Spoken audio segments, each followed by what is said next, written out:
Assalamualaikum dan salam satu Malaysia. Anda bersama saya Muhammad Zafil Abdul Jawad menerusi Best 510 edisi 5 petang 6 Januari 2015. Sebanyak 400 juta ringgit peruntukan tambahan diperlukan bagi membaik pulih jalan raya, jambatan dan cerun yang rosak akibat banjir di Pantai Timur. Menteri Kerja Raya Datuk Seri Fadilah Yusof berkata, anggaran sebenar perbelanjaan keseluruhannya dijangka meningkat kerana Perak dan Pahang masih mengalami banjir ketika ini. Sebanyak 93 cerun sudah dikenal pasti dengan anggaran awal menelan kos 96 juta ringgit melibatkan negeri Perak, Kelantan, Terengganu dan Pahang. Manakala 50 juta ringgit diperlukan bagi membaik pulih 4 cerun yang menghubungkan jalan darat raya dari Jeli ke Gerik.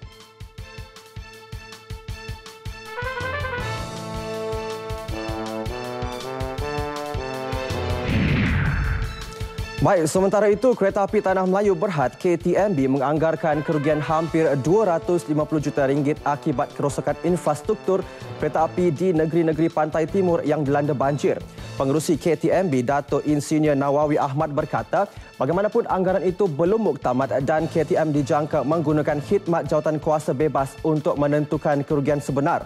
Sebelum ini, media melaporkan perkhidmatan tren di laluan Pantai Timur terpaksa dibatalkan kerana beberapa landasan dinaiki air dan beberapa stesen terjejas teruk akibat banjir lumpur.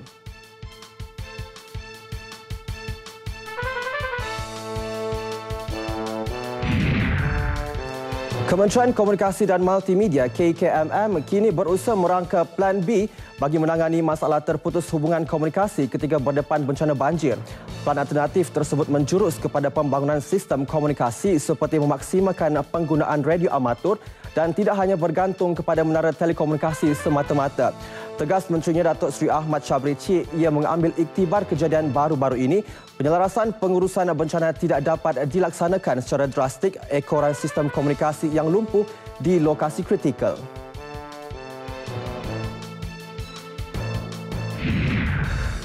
Baik, perkembangan seterusnya. Polis Pulau Pinang hari ini menghantar 15 buah lori sorat muatan barang keperluan kepada penduduk terjejas di negeri-negeri Pantai Timur. Ketua Polis Pulau Pinang, Datuk Abdul Rahim Hanafi berkata, kesemua barangan dihantar ke pusat pengumpulan bantuan banjir di Pusat Latihan Polis Pulapol Jalan Semarak, Kuala Lumpur.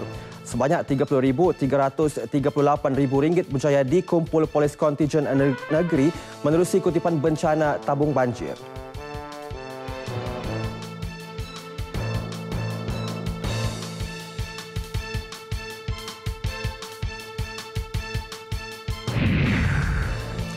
Seorang pekerja kontrak pencucian kabel elektrik maut selepas ditimpa transformer jana kuasa berkuasa tinggi di Jalan Cik Su dekat Kota Baru Awal pagi tadi. Bangsa Syahril Zaim Syamsuddin, 24 tahun, meninggal dunia di tempat kejadian selepas mengalami kecederaan parah di kepala. Menurut seorang saksi ketika kejadian, mangsa dari Kampung Salur yang bekerja dengan Smart Tech bersama 6 yang lain ditugaskan menukar transformer di bilik berkenaan.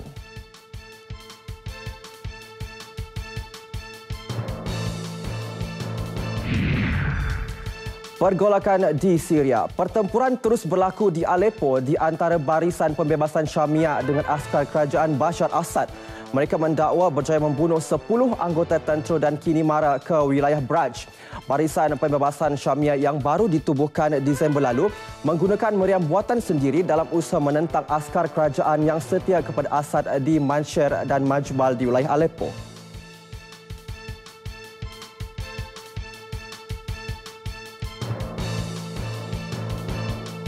Baik, Best 510 akan kembali sejam dari sekarang. Jangan ke mana-mana, teruskan bersama Nasional 5 selepas ini bersama Khairul Azwar Arba. Assalamualaikum dan salam satu Malaysia.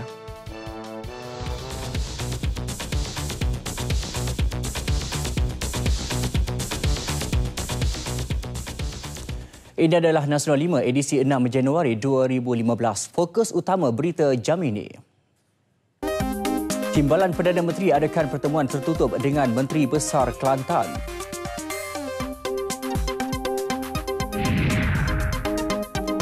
400 juta ringgit peruntukan tambahan infrastruktur diperlukan.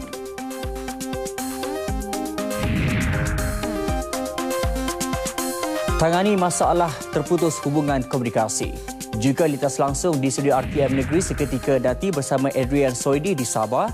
Tidak ketinggalan dari Sarawak bersama Nurjuana Abdullah dan Rizal Ismail di Kedah. Semuanya selepas ini.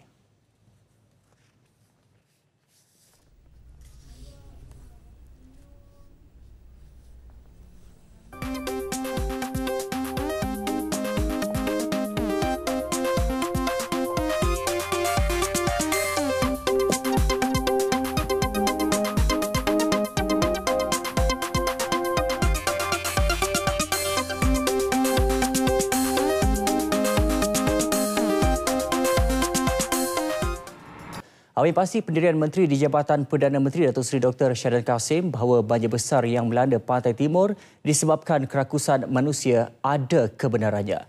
Malah ia diperkukuh lagi dengan situasi yang berlaku di Jerantut yang kedudukannya berada di laluan arus deras yang mengalir dari Cameron Highlands dan Taman Negara.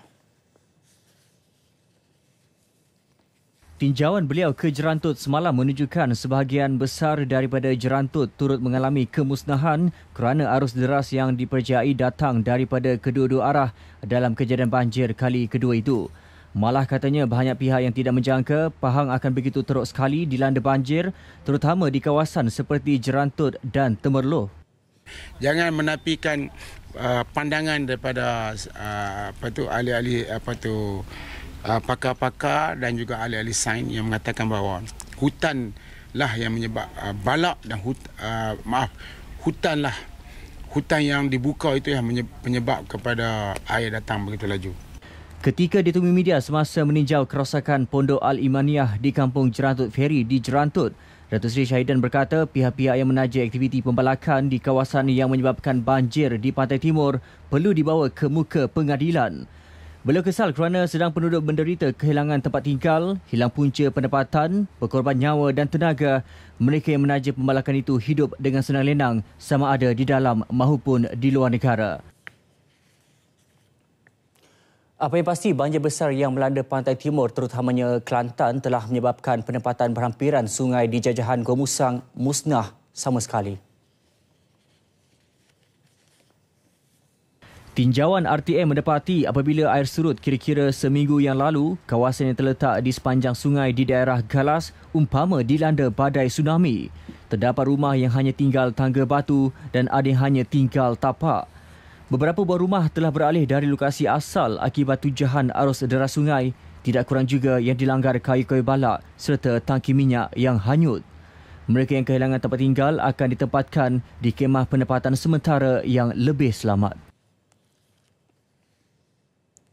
Sementara itu, penduduk terjejas banjir yang kehilangan tempat tinggal di Gua Musang bakal diberikan penempatan sementara sebelum penempatan kekal untuk mereka siap dibina. Penempatan sementara berkenaan adalah kemah tahan lasak yang boleh memuatkan 5 hingga 6 orang dalam satu-satu masa.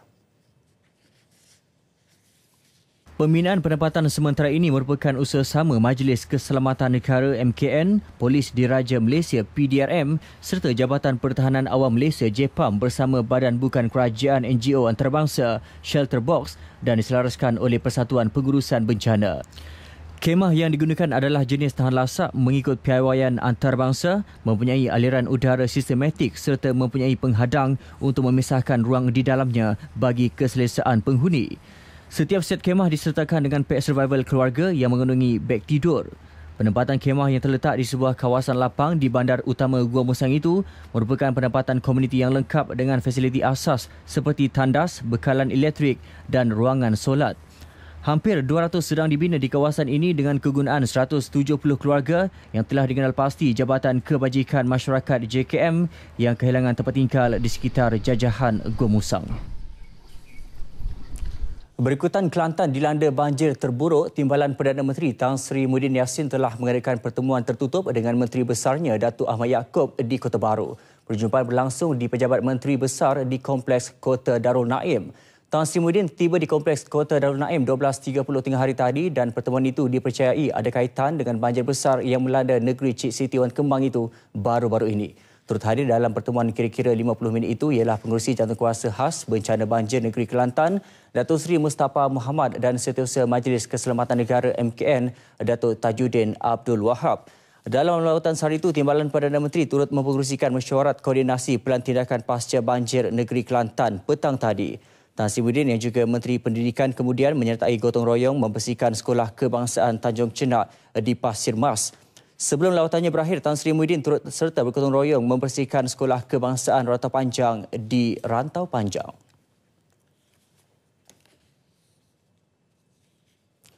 Dalam pada itu, 400 juta ringgit peruntukan tambahan diperlukan bagi membuat pulih jalan raya, jambatan dan cerun yang rosak akibat banjir di Pantai Timur. Menteri Kerja Raya Datuk Seri Fadilah Yusof berkata anggaran sebenar perbelanjaan keseluruhannya dijangka meningkat kerana Perak dan Pahang masih mengalami banjir ketika ini.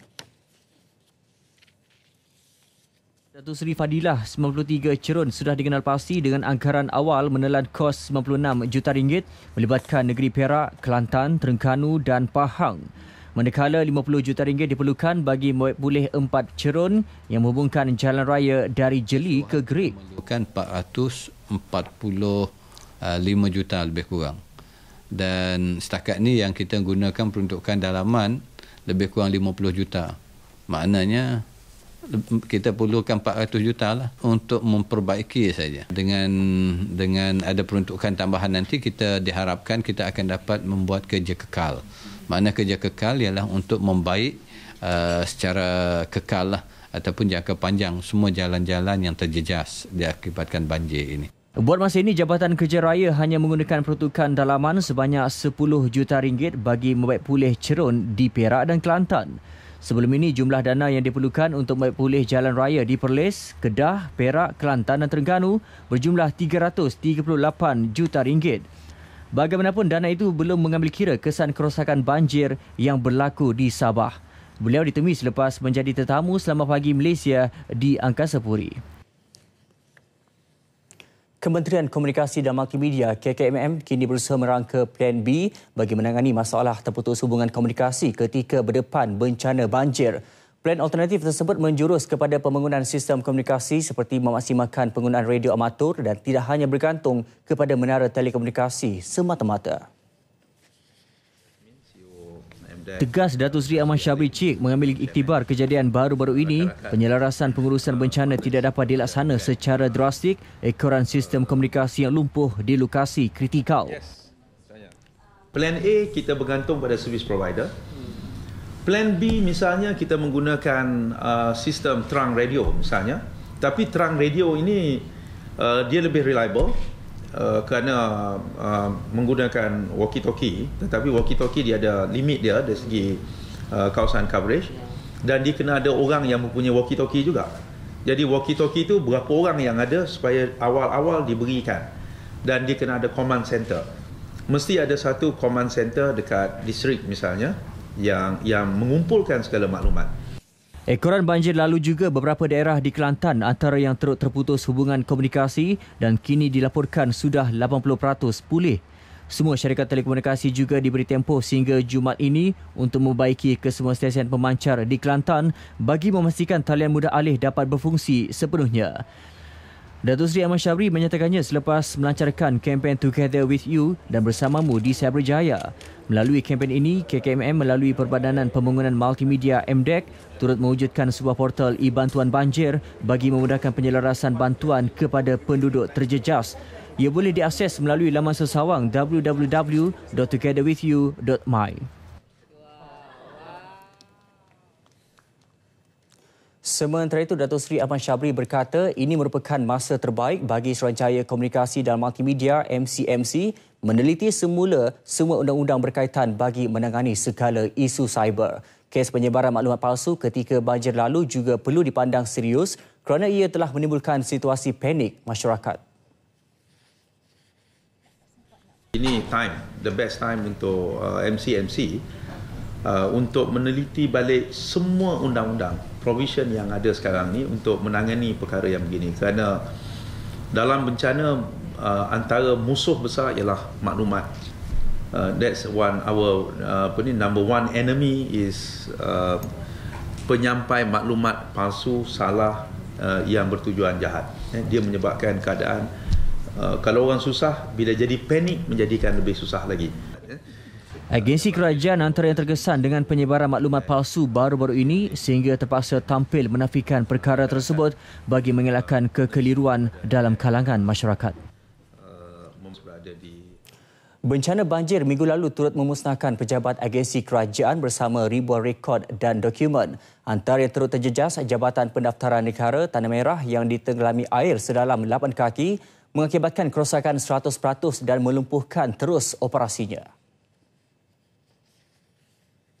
Selain daripada bangunan utama pejabat, banjir juga turut menjejaskan kuartus kaki tangan berhampiran. Semua rekod dan dokumen berkaitan permohonan baharu kad pengenalan yang sudah siap, dokumen daftar perkahwinan, daftar kelahiran dan kematian serta lain-lain lagi musnah dalam bencana tersebut. Bekalan elektrik pula masih belum pulih manakala bekalan air baru saja diterima semalam. Bagaimanapun, pejabat masih lagi beroperasi di bahagian luar bangunan bagi memastikan urusan penduduk Tanah Merah dapat dilakukan. Berdasarkan tinjauan, orang ramai juga turut hadir untuk mendapatkan pelbagai perkhidmatan dan mereka juga turut diminta ke pejabat JPN di daerah lain bagi urusan pembaharuan permohonan pelbagai dokumen seperti kad pengenalan dan surat beranak. Keadaan banjir di Johor semakin pulih apabila semua penduduk terjejas yang ditempatkan di Pusat Pemindahan Sementara Balai Raya Kampung Batu Badak Sekamat dibenarkan pulang tengah hari tadi yang melibatkan 20 penduduk daripada 5 keluarga. Majlis Keselamatan Negara MKN Johor dalam satu kenyataan berkata lebih banyak agensi akan terlibat dalam mematapkan pengurusan bagi menghadapi persiapan gelombang ketiga banjir di negeri ini. Ketua Penolong Persetiausaha MKN Johor Azura Muhammad Kifli berkata persiapan kali ini lebih kepada persediaan menghadapi banjir luar jangka. Mengambil kira keadaan di Pantai Timur, gerak kerja menghadapi banjir akan turut melibatkan peranan Suruhanjaya Komunikasi dan Multimedia Malaysia SKMM dan KPDN-KK. Kedua-duanya berperanan menyelaras syarikat dan sistem komunikasi alternatif dan memastikan bekalan bahan bakar berterusan. Setiap daerah di negeri ini juga diminta merangka pelan penempatan aset secara bersepadu bagi mengelakkan pembaziran. Bagi menyelaras bantuan makanan, Jabatan Kebajikan Masyarakat menyediakan stor pangkalan hadapan untuk memudahkan penyimpanan dan pengedaran bantuan. Dan jumlah terkini penduduk terjejas banjir yang masih berada di pusat pemindahan setakat pukul 1 tengah hari tadi ialah 31,794 orang. Di Pahang, jumlah penduduk yang berada di pusat pemindahan adalah seramai 21,471 orang.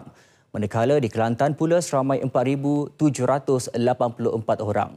Di Perak pula seramai 5,539 orang.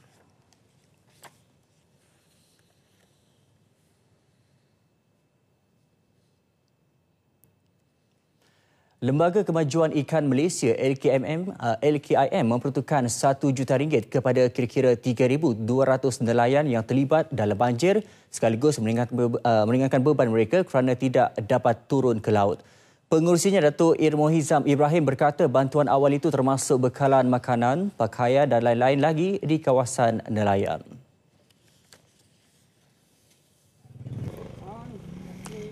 Sehingga kini anggaran kerugian yang dialami masih belum dapat diputuskan dan jawatankuasa khas ditubuhkan untuk mentaksir nilai sebenar. Sebarang keputusan secara umum. Cuma pada hari ini kami telah berbincang untuk membuat bancian dahulu. Kerana yang paling penting sekali hasil daripada bancian tersebut barulah kita mengenal pasti bentuk bantuan apakah yang boleh kita salurkan. Beliau berkata demikian ketika melawat nelayan di sekitar Pantai Suri, Pantai Teluk Rejuna dan LKIM Kedai Buloh. Rata-rata nelayan yang ditemui berharap bantuan segera daripada kerajaan disalurkan kepada mereka memandangkan sudah 3 minggu mereka tidak turun ke laut untuk mencari rezeki. Ini berikutan gelombang angin kencang, muara Sungai Cetek dan bot mengalami kerosakan pada musim tengkujuh. Dari segi ni lah kemudahan macam nelayan ke apa sungai dah apa ni dah jadi cetik habis nak terbit ke laut jadi susah pasal minyak pun mahal apa pula tu no banyak jalan ni jadi jauh lah jarak rugi masa lagi minyak lagi tak boleh ke laut tak boleh rezeki kalau kemungkinan pun dalam bulan 3-4 ni dah boleh keluar pula. Suasana nelayan sini selepas daripada banjir ni menjadi masalah. Yang paling besar ialah suasana nak keluar ke laut tu kadar air begitu cetek. Jadi saya minta pihak LKN dan kerajaan Malaysia kita ini membantu mereka ni sama ada kita nak gali mendalamkan sungai ini supaya nelayan kita dapat keluar mencari rezeki. Duit pun tak ada lah. Tempat dah buat kerja kan. Bekerja nak layan kan. Tabung Kemanusiaan Komunikasi dan Multimedia Malaysia dibuka bermula 24 Disember 2014 hingga 31 Januari 2015 untuk membolehkan orang ramai menghulurkan sumbangan kepada mereka yang terjejas akibat banjir.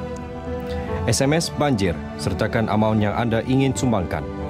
Contoh, banjir 5, banjir jarak 5 untuk RM5 dan hantarkan ke 13999. Amaun-amaun yang boleh disumbangkan adalah RM1, RM3, RM5, RM10, RM15, RM20, RM30, RM40 atau RM50. Sumbangan anda amat bermakna.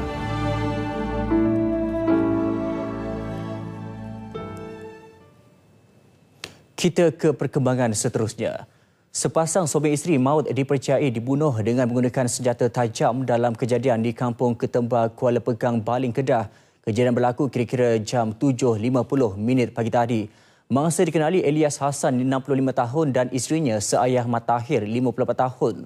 Mayat Ilyas ditemui terbaring di atas simen berdekatan tangga bahagian dapur di luar rumah, sementara mayat Seayah ditemui jiran mereka dalam keadaan tertiarap di dalam rumah. Sementara itu, Timbalan Ketua Polis Daerah Baling DSP Wari Q berkata pihaknya menerima panggilan awal pagi tadi dan terus ke tempat kejadian. Hingga petang ini, pihak polis tidak mengeluarkan sebarang kenyataan mengenai kes tersebut.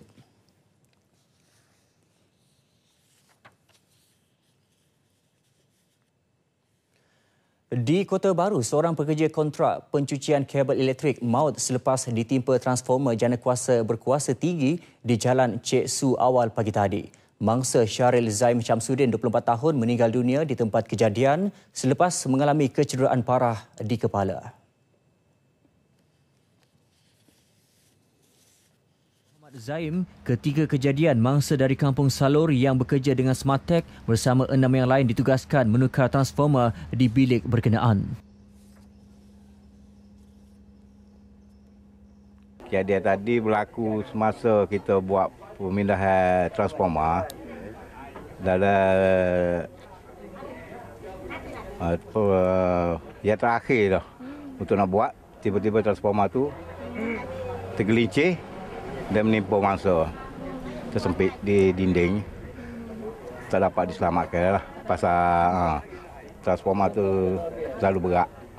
Ketua Polis Daerah Kota Baru ACP Rohaimi Mat Isa ketika dihubungi mengesahkan kejadian dan mayat mangsa dihantar ke Hospital Raja Perempuan Zainab II untuk dibedah siasat. Katanya kes itu diklasifikasikan sebagai mati mengejut dan tiada sebarang unsur jenayah. Sebuah kilang berbola ikan yang beroperasi di Jalan Paya Terubung, Georgetown, Pulau Pinang diarah tutup kerana beroperasi dalam keadaan kotor. Jurucakap Pejabat Kesihatan Daerah Timur Laut berkata dalam operasi yang dijalankan, Jabatan Kesihatan dan Majlis Perbandaran Pulau Pinang MPPP mendapati berbola yang siap dipek dan diletak di atas lantai di samping pekerja menggaul isi ikan tanpa memakai sarung tangan.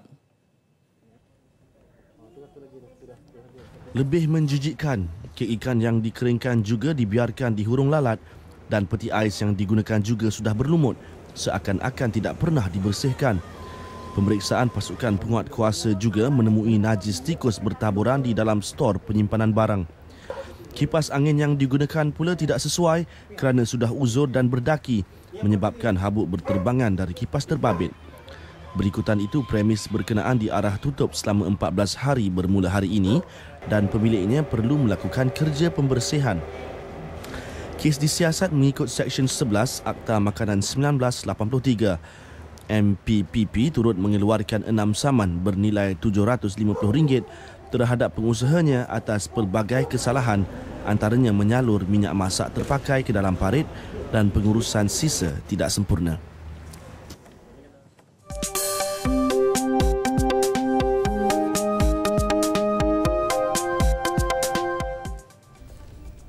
Seterusnya, tumpuan beralih kepada laporan langsung dari negeri-negeri. Rakan penyampai di Sabah, Sarawak dan Kedah sudah bersedia. Kita mulakan dengan laporan dari Sabah bersama Adrian Soidi. Silakan Adrian.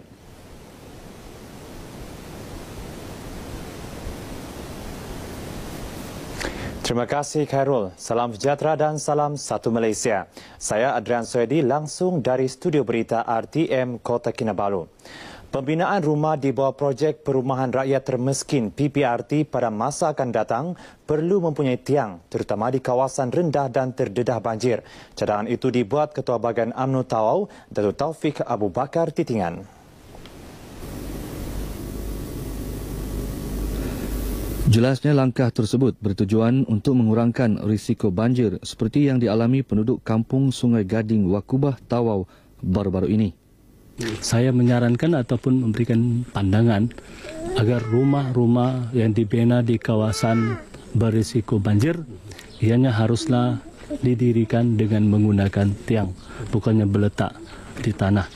Kerana seperti yang kita lihat di kawasan ini, rumah PPR yang dibina adalah rumah yang terletak di tanah.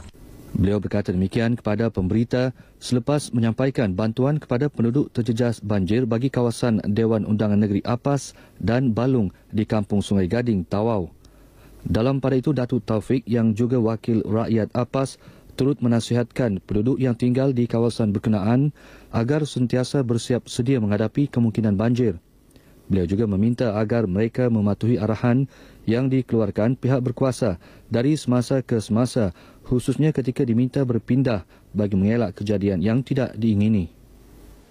Sementara itu, penduduk terjejas banjir yang ditemui turut menyokong saranan berkenaan yang dilihat dapat membantu mengurangkan risiko banjir.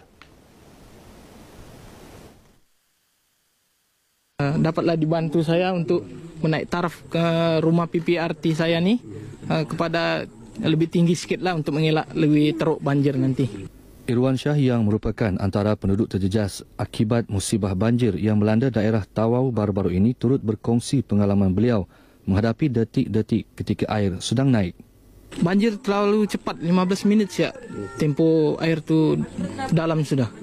Selepas saya sembahyang subuh, 5.30 begitu dia start banjir.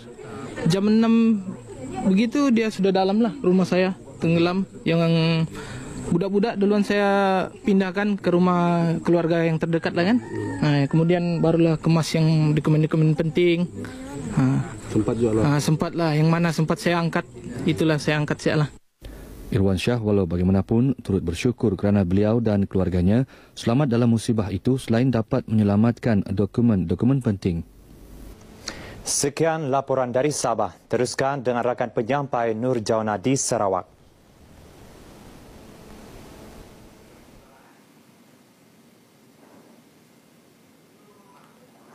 Terima kasih Adrian di Kota Kinabalu, Sabah. Assalamualaikum dan salam satu Malaysia. Persempadanan semula kawasan pilihan raya Sarawak yang menyaksikan pertambahan 11 kerusi Dewan Undangan Negeri DUN baharu bukan dilakukan untuk memberi faedah kepada mana-mana individu atau parti politik di negeri ini. Pengarah Suruhanjaya Pilihan Raya SPR Sarawak, Datuk Takun Sunggah menegaskan urusan itu dilakukan atas keperluan yang termaktub di bawah Perlembagaan Persekutuan yang membenarkan Suruhanjaya tersebut melakukan persempadanan semula setiap 8 tahun. Siapa-siapa ataupun mana-mana parti boleh bertanding di satu kawasan. So bukan kata kita mencadang ataupun membuat sempadan baru itu untuk BN bukan, ataupun untuk DAP bukan untuk mana-mana parti atau bukan untuk PKR bukan. Kita buat adalah disebabkan keperluan yang termaktub dalam Perlembagaan Persekutuan. Dalam temu ramah bersama media di pejabatnya di Kuching, Datuk Takun turut menjelaskan 11 kawasan baharu yang dicadangkan SPR adalah berdasarkan kepada Undang-Undang Dewan Undangan Negeri yang telah diluluskan pada persidangan Dewan Undangan Negeri 10 hingga 19 November lepas dan diwartakan hampir sebulan selepas itu.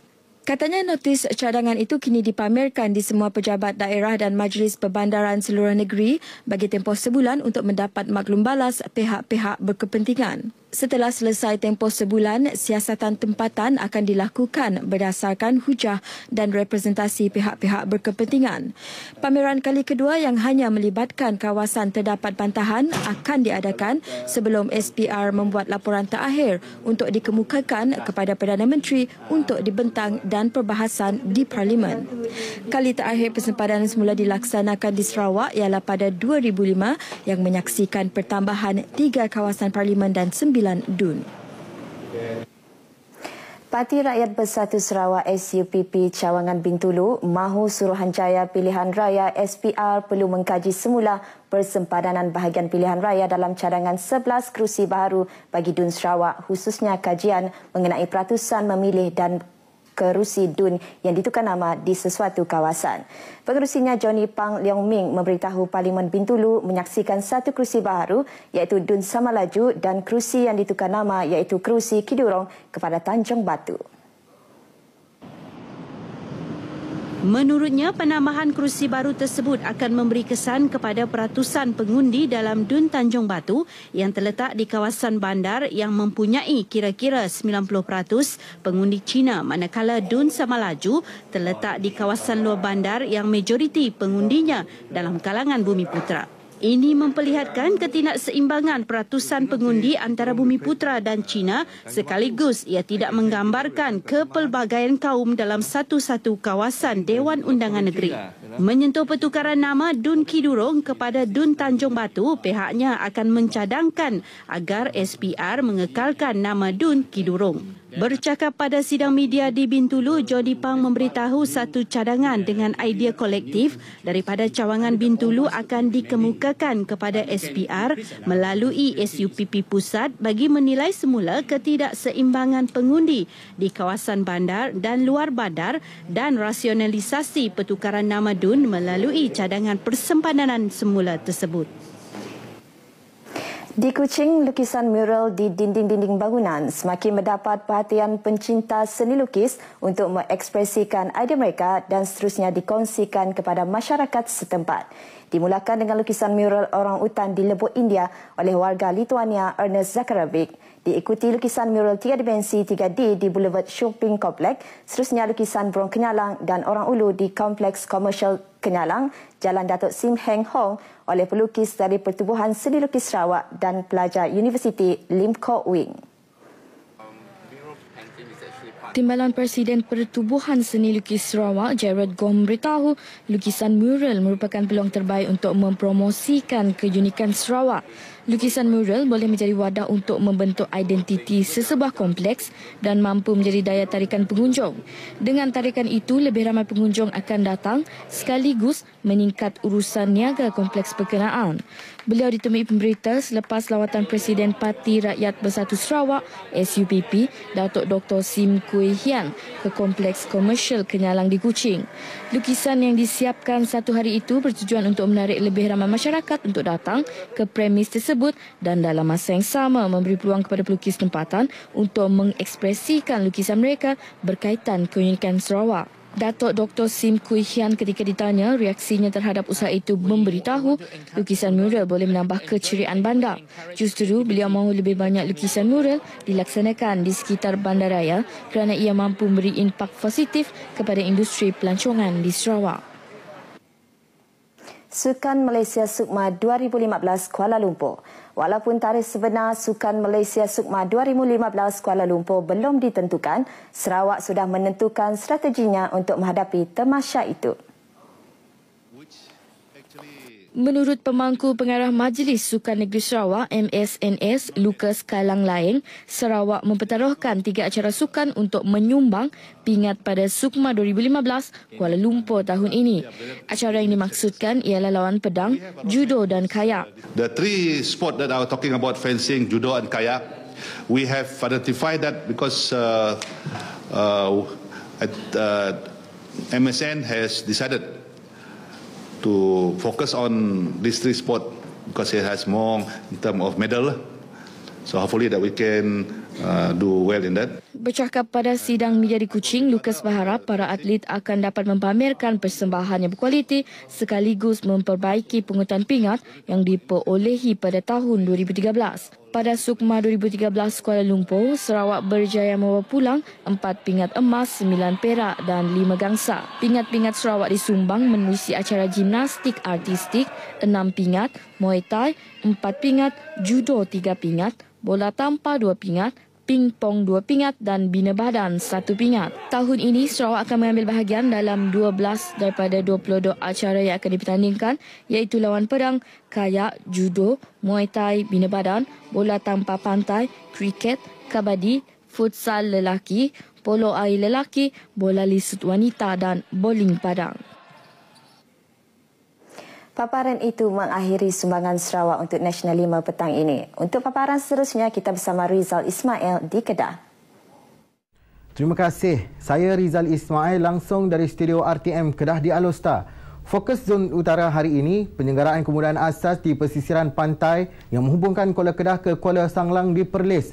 Saudara, Kuala Kedah sememangnya terkenal sebagai salah satu pintu masuk utama ke Pulau Pelancongan Langkawi. Maka tidak hairanlah kawasan itu seperti pesisir pantainya menerima tempias daripada aktiviti pelancongan. Namun agak menyedihkan apabila kawasan tersebut tidak disenggara dengan baik. Inilah suasana di sekitar kawasan pesisir pantai Kuala Kedah yang dahulunya dikenali sebagai Pantai Leman. Keindahan panorama matahari terbenam pada waktu petang menjadikan kawasan ini sering dikunjungi terutama pada waktu hujung minggu. Bagaimanapun, keindahan pantai ini bukan sahaja dicemari dengan sampah sarap yang dibuang di merata-rata dan pokok-pokok tumbuh meliar, malah dicemari dengan perbuatan maksiat. Kawasan berdekatan bangunan Agensi Penguatkuasaan Maritim Malaysia APMM ini juga terlalu sempit dan perlu ditambah baik bagi memberi keselesaan para pengunjungnya. Kalau kita biarkan jadi macam ni je, satu kerugian lah sebab dia satu sumber yang boleh memajukan ekonomi.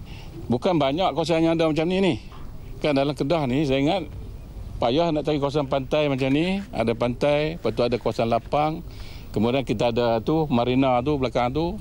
Kita ada muzium Kuala Kedah. Dan kawasan ni pula kawasan bersejarah dari dulu lagi.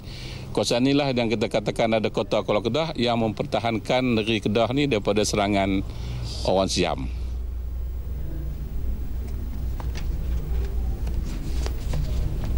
Sehubungan itu, usaha untuk menaik taraf kawasan ini perlu dilakukan dengan segera. Kemudahan asas seperti taman permainan dan premis perniagaan yang lebih tersusun juga perlu disediakan. Kalau naik taraf hidup bolehlah ramai sini kan, cuti-cuti rehat-rehat untuk ahli family kan, beriadah di sini. Jualan untuk berniaga. Jualan pun kami bolehlah, ramai juga sini orang berniaga. Kalau tempat ni kalau boleh berniaga maju lah. Pasal buat bagi elok kan. Macam buah batu tepi ni kan. Buat kedai ke, blok-blok kedai, kami pun tak gaduh. Kalau angin-angin ribut apa, takut ni. Pasal tak ada linu apa kita sini. Kita mencadangkan supaya pihak farmer khususnya boleh mewujudkan pasar tani bagi membolehkan penduduk tempatan datang berniaga dan membangunkan ekonomi di kawasan ini. Jadi kita nampak dia ada potensi untuk pembangunan ekonomi. Penduduk berharap pembinaan jalan pesisir pantai dari Kuala Kedah ke Kuala Sanglang Perlis disambung semula bagi merangsang pertumbuhan ekonomi kawasan setempat. Ketika ini, hanya separuh laluan dari Marina menuju ke Kampung Segantang Garam melibatkan jarak sejauh 5.4 km disiapkan. Manakala jalan dari Kampung Segantang Garam menuju ke Kuala Sanglang masih belum dibina. Masalah itu kami ajukan kepada Esko Kerja Raya Negeri Datuk Tajul Urus Mak Zain. Menurut Datuk Tajul, projek itu merupakan sebahagian daripada projek membina jalan pesisir pantai dari Kuala Kedah ke Kuala Sanglang melibatkan peruntukan keseluruhan 1.35 bilion ringgit yang dipohon di bawah rancangan Malaysia ke-8. Bagaimanapun, hanya jalan sepanjang 5.4 km dari Kota Marina menuju ke Kampung Segantang Garam dengan peruntukan 16 juta ringgit dapat disiapkan. Manakala peruntukan bagi menyambung jalan bagi pakej kedua, 3 dan 4 dari Kampung Segantang Garam ke Kuala Sanglang masih belum diluluskan. Kerajaan negeri telah memohon kepada Kementerian Kerja Raya dalam rancangan pembangunan seterusnya untuk menyiapkan jalan dari Kampung Segantang Garam menuju ke Kuala Perlis yang melibatkan kos keseluruhan RM343 juta. Saya sendiri akan berjumpa dengan Yang Berhormat Menteri Kerja Raya. Saya nak mencadangkan supaya sekiranya tak boleh dilaksanakan keseluruhan jalan pesisir pantai ini. So kalau boleh, makna dia kita nak menyudahkan pakej yang dah siap tu daripada Kuala Kedah ke Kuala Sanglang. Kuala Kedah sememangnya mempunyai potensi yang cukup baik untuk dibangunkan menjadi sebuah destinasi pelancongan menarik di Kedah. Justru, pembinaan jalan persekutuan dari Kampung Segantang Garam ke Kuala Sanglang perlu diberi perhatian serius oleh pihak berwajib. Penduduk terjejas banjir di negeri-negeri Pantai Timur terus mendapat perhatian pelbagai pihak. Atas dasar semangat kemanusiaan dan keprihatinan itu, Majlis Bandaraya Johor Bahru MBJB menghantar 50 orang sukarelawan ke Temerloh Pahang mulai hari ini. Bandar MBJB Datuk Abdul Rahman Muhammad Dewan berkata, selain MBJB, Majlis Perbandaran Johor Bahru Tengah, Lembaga Kemajuan Johor Tenggara dan Majlis Daerah Simpang Renggam turut menyertai penghantaran sukarelawan ke sana sehingga Selasa depan.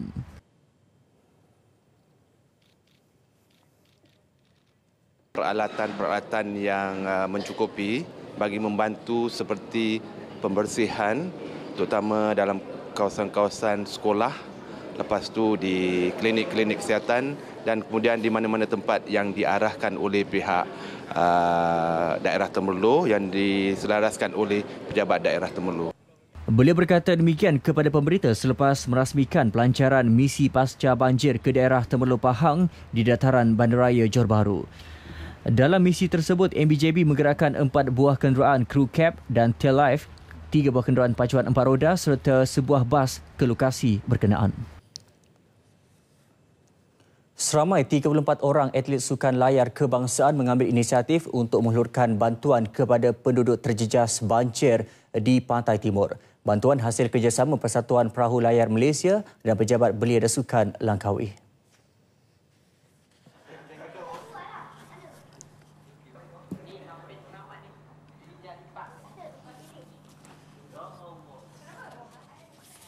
Inisiatif Persatuan Perahu Layar Malaysia ini berjaya mengumpulkan sumbangan bagi membeli barangan keperluan asas seperti makanan, pakaian dan ubat-ubatan sedikit sebanyak meringankan beban mangsa-mangsa banjir.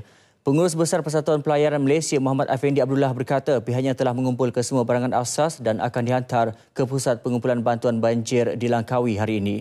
Dalam pada itu, keluarga peserta perahu layar kebangsaan Muhammad Akiuddin Mazaki turut menjadi penduduk terjejas banjir di Pantai Timur. Ini kita menyumbangkan kebanyakan pakaian dan sebagainya. Juga kita beri sumbangan pakaian baju sekolah yang baru, iaitu hasil kutipan wang daripada pelayar-pelayar di sini, dan juga sumbangan bahan makanan dan juga pakaian.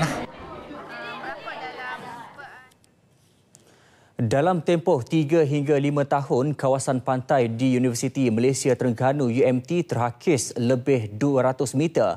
Akibat daripada hakisan itu, beberapa aset universiti berkenaan turut musnah. Berkaitan itu juga, Jabatan Pengairan dan Saliran memperuntukkan RM70 juta bagi mengatasi masalah hakisan dari kawasan pantai Tok Jembal hingga UMT. Antaranya, tapak stesen penyelidikan tenaga yang menempatkan makmal dan kincir angin dihanyutkan ombak, yang sekaligus menyebabkan kerugian lebih daripada RM500,000. Menurut Naib Chancellor UMT, Profesor Emeritus Datuk Dr. Ibrahim Komo, hakisan berlaku 3 hingga 5 meter setiap tahun. Keseimbangan pembangunan di kawasan pantai Tok Jembal berhampiran universiti berkenaan antara punca berlakunya hakisan tersebut. Ini kerana keadaan itu boleh mengubah hidrodinamik di kawasan pantai, menyebabkan proses semula jadi hakisan akibat pergerakan ombak yang tidak seimbang. Kita telah membuat banyak tindakan-tindakan susulan. Alhamdulillah di dalam beberapa minggu terakhir nampaknya keadaan morfologi tepi pantai telah memberikan kestabilan. Jadi kita harap kestabilan ini dapat bertahan sampai bulan akhir bulan Februari atau pertengahan bulan Mac selepas tamat musim tengkujuh, dan keadaan akan balik seperti keadaan biasa. Beliau berkata demikian kepada RTM di Kuala Terengganu. Dijangkakan kerja-kerja tambah baik akan dijalankan sebaik tamat musim tengkujuh Mei depan. Langkah segera diambil bagi mengatasi masalah aliran air pada masa akan datang, terutama melibatkan banjir di kawasan tumpuan pelancongan di Terengganu. Menurut Exco Pelancongan dan Kebudayaannya, Datuk Muhammad Jidin Syafiee, banjir baru-baru ini hanya melibatkan beberapa pusat pelancongan yang terjejas.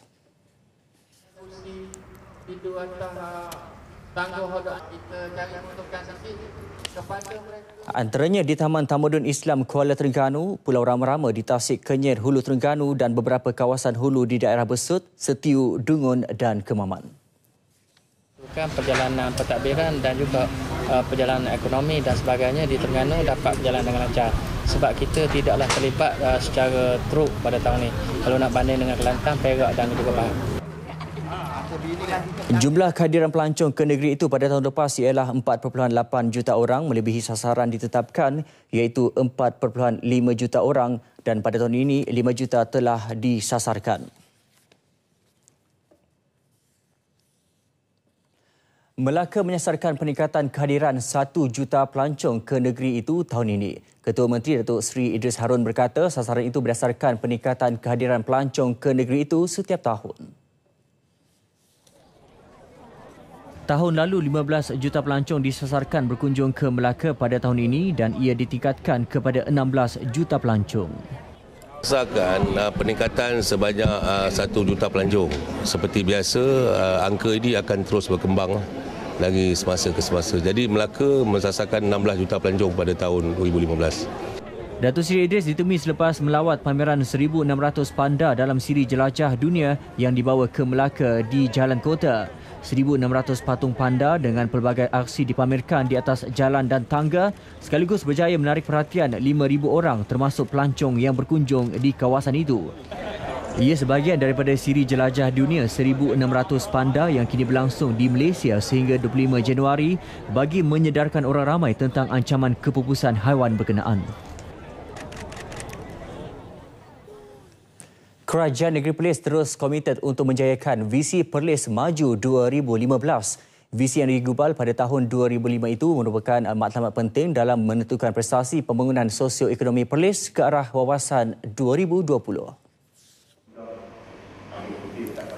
Menurut Menteri Besar Polis Datuk Seri Azlan Man, 53 daripada 42 indikator telah dicapai untuk menjadi sebuah negeri maju setakat ini. Selebihnya hanya tinggal 11 lagi indikator dan peranan rakyat untuk bersama membantu menjayakannya amat diharapkan. Tambah beliau, antara indikator tersebut termasuklah meningkatkan pendapatan per kapita rakyat, mengurangkan bilangan kematian akibat jalan raya serta meningkatkan jangka hayat penduduk juga tahap kualiti air. Beliau berkata demikian ketika berucap pada perhimpunan bulanan pentadbiran Kerajaan Negeri Perlis di Dewan Warisan Kangar. Pada majlis itu juga beliau turut melancarkan tabung bencana peringkat Negeri Perlis. Keretapi Tanah Melayu Berhad KTMB meminta mengkaji semula kenaikan harga tambang Trans South Thai Cargo STC bagi perjalanan Padang Besar Butterworth Padang Besar. Kenaikan harga itu dibagi akan menjejaskan ekonomi Padang Besar sebagai salah satu pelabuhan darat yang terkenal di negara ini. Menurut Pengerusi Persatuan Wakil-Wakil Penghantar Barang-Barang Padang Besar Tan Wei Chong, 90% barang yang dihantar melalui Pelabuhan Pulau Pinang akan melalui Padang Besar sebagai pintu masuk utama ke Thailand. Kenaikan itu dibimbang akan menjadi punca pengguna mencari perkhidmatan kargo alternatif yang lebih murah.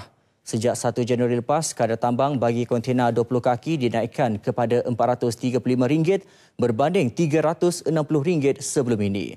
Manakala kontena 40 kaki dinaikkan daripada RM800 berbanding RM660 sebelumnya.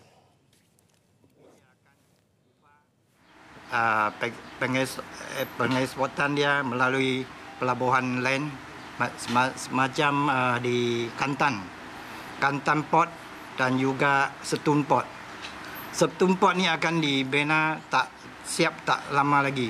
saya agak dia besarnya untuk mengeksport barang melalui pelabuhan mereka sendiri. Persatuan itu mendakwa KTMB memberikan alasan kos pembinaan laluan rel berkembar untuk menguatkuasakan kenaikan cas tersebut. Menurut Adun Titi Tinggi, Kau Hok Kong, ini merupakan kali kedua KTMB menaikkan kadar tambang selepas 24 Januari tahun lepas. Tindakan itu didakwa menyebabkan 20% pengeksport mengubah laluan. Tabung Kemanusiaan Komunikasi dan Multimedia Malaysia dibuka bermula 24 Disember 2014 hingga 31 Januari 2015 untuk membolehkan orang ramai menghulurkan sumbangan kepada mereka yang terjejas akibat banjir. SMS banjir sertakan amaun yang anda ingin sumbangkan. Contoh, banjir 5, banjir jarak 5 untuk RM5 dan hantarkan ke 13999. Amaun-amaun yang boleh disumbangkan adalah RM1, RM3, RM5, RM10, RM15, RM20, RM30, RM40 atau RM50. Sumbangan anda amat bermakna. Perkembangan operasi menyelamat nahas QZ8501. Di Hospital Bayangkara iaitu lokasi pengecaman identiti mayat dilakukan, petugas termasuk pakar-pakar dari luar negara bertugas lumus melakukan pengecaman walaupun keadaan mayat agak sukar untuk dikenal pasti. Hari ini, misi menyelamat masuk hari ke-10. Setakat ini, 37 mangsa daripada 162 penumpang dan anak kapal telah dikeluarkan dari lokasi nahas dan 13 daripadanya sudah dikenal pasti identiti mereka. Terdapat beberapa mayat ditemui masih terikat di tempat duduk penumpang dan pasukan penyelamat meramalkan lebih banyak lagi yang dikhawatiri terperangkap dalam badan pesawat. Operasi menyelamat pula diramal semakin sukar kerana menurut Badan Mencari dan Menyelamat Nasional Indonesia, pasukan penyelam tidak dapat mendekati rangka pesawat yang dikesan di dasar laut perairan berhampiran Pangkalan Bun di Kalimantan Tengah. Operasi hari ke-9 di Laut Jawa diteruskan dengan tumpuan utama mendapatkan perakam penerbangan selain kotak hitam. Agensi Meteorologi Indonesia berkata, ribut tropika bermusim antara punca kemalangan berlaku. Polis Diraja Malaysia PDRM hari ini menghantar 8 pakar pasukan pengecaman mangsa bencana DVI bagi membantu tugasan forensik dan pencarian mangsa nahas. Pasukan ini akan memberikan bantuan kepakaran dalam proses pengumpulan dan pengecaman DVI dengan dibantu satu unit software DVI yang dikenali sebagai Plus Data. Menurut Pengarah Jabatan Siasatan Jenayah GSJ Bukit Aman, Datuk Seri Muhammad Saleh, sebahagian daripada anggota pasukan itu pernah menjalankan tugas di Ukraine ketika proses pengecaman mayat mangsa nahas pesawat MH17 yang ditembak jatuh di timur negara itu. Jadi saya yakin tim yang kita hantar pada hari ini untuk membantu pihak Polri merupakan pegawai-pegawai yang berpengalaman khususnya dalam soal-soal DVI. Ya? Dan mereka ini akan terbang daripada KLIA 2 ni terus ke Surabaya dan daripada sana mereka akan menunggulah apa arahan lanjut yang dikeluarkan oleh pihak Polri sama ada ditempatkan di Surabaya ataupun diterbangkan terus ke Pangkalan Bun.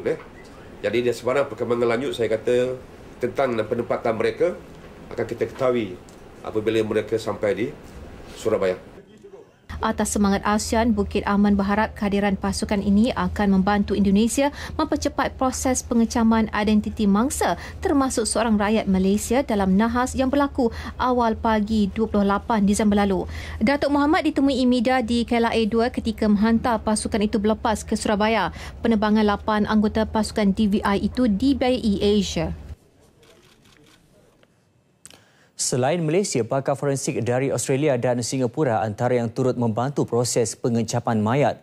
Salah seorang anggota Polis Persekutuan Australia berkata pihaknya akan bekerjasama dengan pakar tempatan dan luar negara bagi dalam menjalankan prosedur pengecaman mayat. The ASP's got a long history with our colleagues with the IMP in the DVI area, and the kind of invitation we've received from the IMP, AFP members and specialists will be assisting in some procedures to be conducted this morning.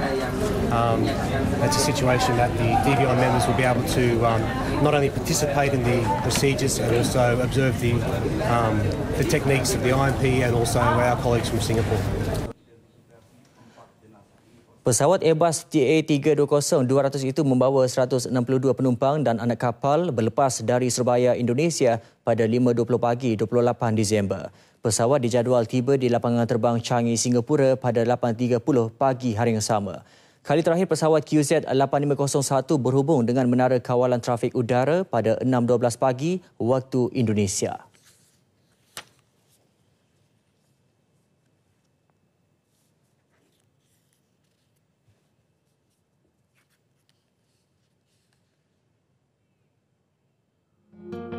Fokus utama sekali lagi, Timbalan Perdana Menteri adakan pertemuan tertutup dengan Menteri Besar Kelantan. RM400 juta peruntukan tambahan infrastruktur diperlukan.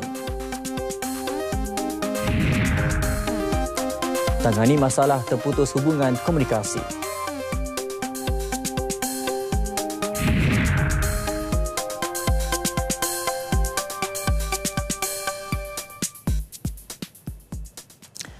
Belas setakat ini saja Nasional 5. Teruskan setia bersama TV1. Assalamualaikum dan salam satu Malaysia.